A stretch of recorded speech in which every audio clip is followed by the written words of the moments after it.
Hello students, আমি তোমাদের পলাশ sir. তোমাদের সবাইকে ওয়েলকাম জানাচ্ছি ডাব্লিউবিপিএসসি টেক্সটবুক চ্যানেলে। গতকাল হয়তো তোমরা অলরেডি জানতে পেরে গেছো, ডাব্লিউবিপিএসসির তরফ থেকে একটা বড় আপডেট এসছে। সেটা হচ্ছে আমাদের ডাব্লিউবিসিএস এর সিলেবাসে একটা আমূল পরিবর্তন হয়েছে। কি সেই পরিবর্তন, সেটাও নিয়ে আলোচনা করব। এবং তার সঙ্গে এটাও একটা জিনিস আমি বলতে চাই যে এতদিন ধরে যে জল্পনা কল্পনা চলছিল তার একটা নিষ্পত্তি হলো এবং সরকারের তরফ থেকে বা ডাব্লিউবিপিএসসির তরফ থেকে জানানো হলো যে আমাদের আলটিমেটলি কি চেঞ্জেস আসছে। কিভাবে দেখবো সেটা, সবার প্রথমে তোমরা wpsc.wb.gov.in এই ওয়েবসাইটে চলে যাবে, অফিসিয়াল ওয়েবসাইট। এখানে বাঁদিকে হোয়াটস নিউ লেখা আছে, এখানে ভিউ অল করবে। ভিউ অল করলে এই পুরো লিস্টটা বেরিয়ে যাবে যা যা নতুন আপডেট এসছে, তার মধ্যে একদম উপরের দিকেই এই আপডেটটা রয়েছে। সেখান থেকে এই পিডিএফটায় ক্লিক করলে তোমরা এখান থেকে ডাউনলোড করে নিতে পারবে। আমার কাছে অলরেডি ডাউনলোড করা আছে, আমি পেজটায় চলে যাই। কি কি চেঞ্জ হয়েছে আমি একদম মেইন জায়গাগুলো তোমাদের হিট করার চেষ্টা করব, যেগুলো তোমাদের কাজে লাগবে। কারণ দেখো, এখানে প্যাটার্নের ওপরে পুরো খেলাটা হবে। এবার পুরো প্যাটার্নের উপরে খেলা হবে, তোমাকে প্যাটার্ন বুঝতেই হবে, না হলে তুমি পারবে না এগোতে। কি রকম ব্যাপার, কি ব্যাপার, তো সেইগুলো আসি। দেখো, প্রথমে হচ্ছে আমাদের প্রিলিমস থাকতো, মেইনস থাকতো। প্রিলিমসে 200 নাম্বারের প্রশ্ন থাকতো, যার মধ্যে হিস্ট্রিতে 50 নাম্বার থাকতো, জিওগ্রাফির 25 নাম্বার থাকতো, পলিটি ইকোনমিক্স নিয়ে 25 নাম্বার থাকতো, ইংলিশে 25 থাকতো, ম্যাথ জিআই নিয়ে 25 নাম্বার থাকতো, ইংলিশে 25 নাম্বার থাকতো, এবং কারেন্ট অ্যাফেয়ার্সে 25 নাম্বার, এবং তার সঙ্গে হচ্ছে তোমার সায়েন্স অ্যান্ড টেকে 25 নাম্বার, টোটাল 200 নাম্বারের প্রশ্ন হতো। এখানে যেটা করেছে, সেই চেঞ্জটা এখানে এনেছে, সেটা হচ্ছে 25 নাম্বার করে আমার টোটাল কটা ভাগ ছিল, 8টা ভাগ। হিস্ট্রিরও 2টো ভাগ ছিল অ্যাকচুয়ালি, অ্যানশিয়েন্ট মিডিয়েবল মিলিয়ে একটা, মডার্নের একটা। তো এখানে কি করেছে, এখানে 8টা ভাগ করেছে, কিন্তু একটু ব্যাপারটা বোঝার চেষ্টা করো কি করেছে। প্রথমত হচ্ছে যে ইংলিশে 25 নাম্বার ছিল আসে, যিনি জেনারেল সায়েন্সের 25 আছে, কারেন্ট অ্যাফেয়ার্স এবং ন্যাশনাল ইন্টারন্যাশনাল ইম্পর্টেন্স আছে, হিস্ট্রি রয়েছে, হিস্ট্রিতে আগে 50 ছিল সেটা 20 করে দিয়েছে। জিওগ্রাফি অফ ইন্ডিয়া যেটা 25 ছিল 20, আর আগে কিন্তু প্রত্যেকটা 25 ছিল, এখন প্রত্যেকটা 20 হয়ে গেছে। পলিটি ইকোনমি মিলিয়ে আগে ছিল, দেখো পলিটি ইকোনমি মিলিয়ে আগে ছিল 25, সেটা হয়ে গেল কত, 40, 20। ওকে, ইন্ডিয়ান ন্যাশনাল মুভমেন্ট আগে ছিল 25, এখন হয়ে গেল 20। General issue of environmental ecology, biodiversity, climate change that required to the subject specialisation, একটা 40 নাম্বারের বড় পেপার অ্যাড হয়ে গেল। তাহলে প্রথমে তো বুঝতে পারলে যে প্রিলিমসের যে পার্ট 1টা আছে, দুটো পার্ট আছে প্রিলিমসের। সেকেন্ড পার্টটা কি আছে, সেকেন্ড পার্টটাই যায়। সেকেন্ড পার্টটা একটা সিস্যাটের মতো, ইউপিএসসি যে সিস্যাট সেই ফরম্যাটে রয়েছে, যেখানে কম্প্রিহেনশন রয়েছে, নাম্বার ডিস্ট্রিবিউশনে বলা আছে 60, international skill of interpretational skill of including the communication skill, logical reasoning আছে, তারপর হচ্ছে ডিসিশন মেকিং, প্রবলেম সলভিং আছে, জেনারেল মেন্টাল এবিলিটি আছে, মানে রিজনিং এর পার্টগুলো, এবং এখানে ম্যাথের পার্ট আছে। রিজনিং এর লজিক্যাল রিজনিং, অ্যানালিটিক্যাল এবিলিটি, মানে হচ্ছে যেগুলো হচ্ছে ওই তোমার cause effect, course of action, এগুলো আর কি। Decision making, problem solving, general mental ability, এই পার্টটা মোটামুটি রিজনিং রিলেটেডই পুরোটা। এখানে ম্যাথের একটা পার্ট রয়েছে। ওকে, এবার একটু ভালো করে দেখো যে প্রথম পার্টে কিন্তু ম্যাথ নেই, আগে কিন্তু ম্যাথ রিজনিং ছিল, ওইটাকে সিস্যাটে তুলে এনেছে, এবং বলা হয়েছে সেকেন্ড পার্টটা হচ্ছে শুধুমাত্র পাস করলেই চলবে, বেশি কিছু করতে হবে না। ওকে, এবার মেইন এক্সামে চলে যায়। মেইন এক্সামে কি হচ্ছে, প্রত্যেকটা যে পেপার, সেই পেপারগুলো ল্যাঙ্গুয়েজ পেপার 300 নাম্বার করে, আগে 200 করে ছিল, মনে করে দেখো, ঠিক আছে, 300 নাম্বার করে, 300 করে চলে গেল। এবার আসি আরেকটু নিচে, যেখানে আর কি কি আছে। ইংলিশ এসেতে কি ছিল, 250 নাম্বার রয়েছে। ইংলিশ এসের পেপার একটা আলাদা অ্যাড হয়েছে, আগে শুধু ল্যাঙ্গুয়েজ পেপার ইংলিশ থাকতো, এখানে কিন্তু আলাদা অ্যাড হয়েছে। Traditional culture of Bengal 250 number add হয়েছে। এখানে কি কি থাকবে সেটাও একটা ইনফর্মালি একটা বলে দেওয়া আছে। ওকে, পেপার 3তে general studies 1 250 number, paper 4 general studies 2 250 number, paper 3তে পেপার 5-এ জেনারেল স্টাডিজ 3 250 নাম্বার, আর পেপার 6-এ জেনারেল স্টাডিজ 4 250 নাম্বার। পেপার 7-এ অপশনাল সাবজেক্ট থাকছে 7 এবং 8-এ, অবশ্যই অপশনাল সাবজেক্টে 2টো পেপার থাকতো, সেরকম 2টো পেপার 250 হয়েছে। কিন্তু আগে প্রত্যেকটা 200 করে ছিল, ল্যাঙ্গুয়েজগুলো 200 ছিল, ল্যাঙ্গুয়েজগুলোকে 300 করে দিয়েছে, আর এই পেপারগুলোকে 250 করে দিয়েছে। কি বাদ গেছে, কি যোগ হয়েছে দেখো। 4টে জেনারেল স্টাডিজের পেপার আগেও ছিল, সেটা রয়েছে, 3টে ছিল, সেটা রয়েছে।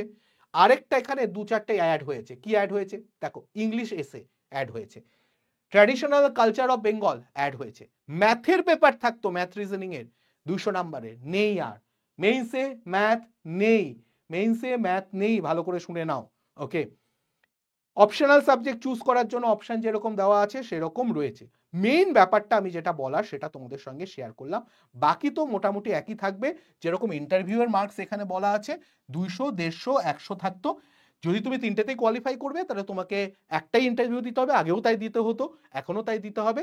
তার মধ্যে তোমাকে প্রপোর্শনাল মার্কস তোমাকে প্রোভাইড করা হবে। ধরো তুমি যদি 200 নাম্বারের পরীক্ষা হচ্ছে, তুমি যদি 100 পাও তাহলে ধরা হবে 150তে তুমি পেয়েছো 75, 100তে ধরা হবে 50, প্রপোর্শনাল মার্কস কাউন্ট হয়ে যাবে। সি এর জন্য 150 নাম্বার ধরা হয়, ডি এর জন্য 100 নাম্বার, আর এ বি এর জন্য 200 নাম্বার ধরা হয় ইন্টারভিউ। চলো এই ব্যাপারটা তো বলে দিলাম। সিলেবাস এখানে খুব সুন্দরভাবে সিলেবাস বলে দেওয়া আছে। Cultural aspect of Bengal 60 number কি থাকবে পুরো বলে দিয়েছে, ভালো করে দেখে নেবে।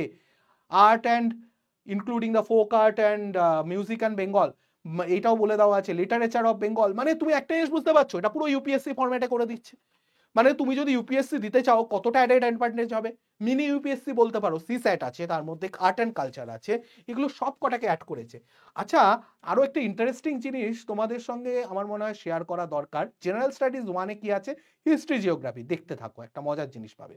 জেনারেল স্টাডিজ 2-তে কি আছে, পলিটি, আর এর মধ্যে ইকোনমি যেটা থাকে সেটা রয়েছে, ভাগ বলে দেওয়া হয়েছে। আমি আসল জায়গায় যাই এবার।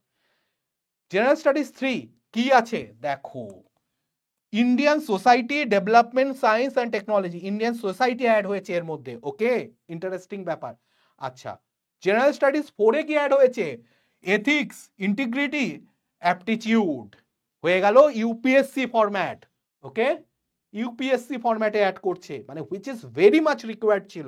এথিক্স, ইন্টিগ্রিটি এই পার্টগুলো যথেষ্ট ওয়েস্ট বেঙ্গলে তো খুব দরকার ছিল। জানি না মানে পড়াশোনার মধ্যে দিয়ে কতটা এথিক্স অ্যান্ড ইন্টিগ্রিটি কতটা ডেভেলপ হবে আমি বলতে পারবো না, বাট সময় বলবে, কিন্তু দরকার ছিল। তার মানে এখন কি হচ্ছে দেখা যাচ্ছে যে গ্রুপ এর জন্য যারা পরীক্ষা দেবে তারা হচ্ছে ইন্টারভিউ মিলিয়ে তারা মোটামুটি 2200 নাম্বারের পরীক্ষা দেবে। গ্রুপ বিতে তো সেমই থাকতো, গ্রুপ সিতে 1650 এবং গ্রুপ ডিতে 1600।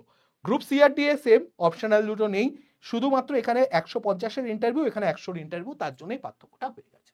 ওকে, এই হয়ে গেল পুরো ব্যাপারটা। এবার আমার যেই বক্তব্য, যাদের ম্যাথে ভয় কাটিয়ে নাও, কারণ ম্যাথ আর সেইভাবে নেই।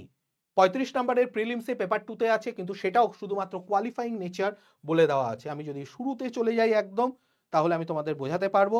পেপার 2 যেটা আছে সেটা মেনশন করা আছে যে পেপার 2 যেটা আছে 33% মার্কস পেলে তুমি কোয়ালিফাই করতে পারবে। সুতরাং কোয়ালিফাইং নেচার, তুমি ওর মধ্যে বাকি জায়গাগুলো ম্যানেজ করে দাও। ম্যাথ যদি খুব অসুবিধা হয়, ম্যাথও খুব বেসিক থাকবে, ডিআই থাকবে, এবং ম্যাথের বেসিক ক্লাস 10 লেভেলের ম্যাথ থাকবে বলে দেওয়া হয়েছে। অর্থাৎ রিজনিং এর পার্টটা করো।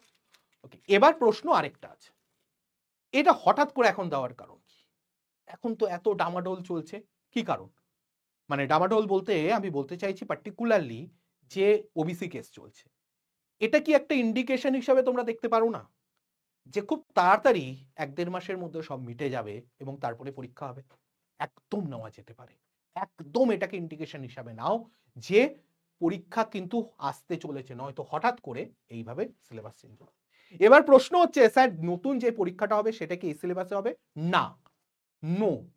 এখন আমাদের 2024-এর পরীক্ষা বাকি, এইটা হবে তারপরে 2025-এর ফরম্যাটে। তাহলে সুবিধা কি? ফটাফট এইটার জন্য 2024-এরটার যে পুরনো সিলেবাসে হবে প্রিপারেশন নাও। যাদের ডেসক্রিপটিভ ফরম্যাটে অসুবিধা, অবশ্যই এটা ডেসক্রিপটিভ ফরম্যাটে হচ্ছে, তো ডেসক্রিপটিভ ফরম্যাটে যাদের অসুবিধা, এখন লিখতে হবে কিন্তু এগুলো, তো যখন যাদের ডেসক্রিপটিভ ফরম্যাটে অসুবিধা তারা অবশ্যই অবশ্যই অবশ্যই লাস্ট চান্স এটাকে নাও। পাখির চোখ করো, 2024-এর যে পরীক্ষাটা 2-3 মাসের মধ্যে হয়ে যাবে, সেটার দিকে নজর দাও। তোমাদের কোনো প্রশ্ন থাকলে অবশ্যই আমাকে করতে পারো। আর আমি তোমাদের একটাই শুধু সাজেশন দেব, যারা ইউপিএসসির প্রিপারেশন নিচ্ছ তাদের জন্য এটা একটা 2025-এর যে ফরম্যাটটা দেওয়া হয়েছে সেটা একটা মারাত্মক রেভলিউশনারি ফর্মুলা, মানে সিলেবাস। তার কারণ হচ্ছে পুরোপুরি ম্যাচ করে যাচ্ছে ইউপিএসসির সঙ্গে, অন্তত 90% তো ম্যাচ করছেই। সুতরাং তোমরা কিন্তু একসঙ্গে দুটোর প্রিপারেশন আবার নিতে পারবে, আর এক্সকিউজ দিতে পারবে না যে আমি এইটা নিচ্ছিলাম বলে ওইটা নিতে পারিনি, ওইটা নিচ্ছিলাম বলে এটা নিতে পারিনি। এখন থেকে সেই সুযোগ থাকছে না তোমাদের কাছে। তাহলে এখন থেকেই খুব ভালোভাবে প্রিপারেশন নেওয়া শুরু করে দাও 2025-এর কথা যারা ভাবছো। আর 2024 যারা ভাবছো তারা তো একদম জোর কদমে লেগে যাও, কারণ খুব তাড়াতাড়ি হয়তো পরীক্ষা হতে চলেছে, এটা মাথায় রাখো। ডেট এখনো বলা হয়নি, কিন্তু অবশ্যই আমার ধারণা 1.5 মাসের মধ্যে পরীক্ষা হবে। তো সেই জায়গা থেকে আমি বলছি ভালো করে প্রিপারেশন নাও। আর তোমাদের যদি কোনো প্রশ্ন থাকে তাহলে অবশ্যই সেই প্রশ্নটা আমাকে কমেন্টে জানাও। আমি চেষ্টা করব সেই প্রশ্নগুলো তোমাদের সঙ্গে ডিসকাস করার। আবারও বলছি, এই ফরম্যাটের কিছু ভালো দিক অবশ্যই ইউপিএসসির সঙ্গে ম্যাচ করে যাচ্ছে। অবশ্যই আরেকটা ভালো দিক হচ্ছে ম্যাথ নেই, যাদের ম্যাথের ভয় তাদের 200 নম্বরের পেপার আর ম্যাথ দিতে হবে না। ওকে, যারা ইউপিএসসির প্রিপারেশন নিচ্ছ তারা সোশিওলজির পার্টের কিছুটা থাকছে এখানে, কিছুটা ভ্যালুজ অ্যান্ড এথিক্সের পার্ট থাকছে, তো সেগুলো এর সঙ্গে ম্যাচ করাতে পারবে। ওকে, আশা করি আমি তোমাদের সঙ্গে পুরো ব্যাপারটা খুব ডিটেলসে আলোচনা করলাম। যা যা ছিল আমি মোটামুটি পুরোটাই তোমাদের সঙ্গে আলোচনা করে দিয়েছি। আশা করি এরপরে আর তোমাদের কোনো অসুবিধা হবে না। মেইন এক্সামের ব্যাপারটাও আমি তোমাদের সঙ্গে আলোচনা করে দিয়েছি, ঠিক আছে। আর এখানে কিন্তু এটাও যেটা বললাম, main examination consist of written examination and personality test, written examination হবে। ওকে, তো এটা কিন্তু মাথায় রাখতে হবে। তো যাই হোক, আশা করি তোমাদের প্রশ্নগুলোর সমাধান তোমরা পেয়ে যাবে এখান থেকে। আর বাকি এই নিয়ে কোনো আপডেট আসলে অবশ্যই আমি তোমাদের সঙ্গে ডিসকাস করতে থাকবো। থ্যাংক ইউ সবাইকে, খুব ভালো থেকো সবাই, সুস্থ থেকো, দেখা হবে নতুন কোনো ভিডিওতে। Tata, take care.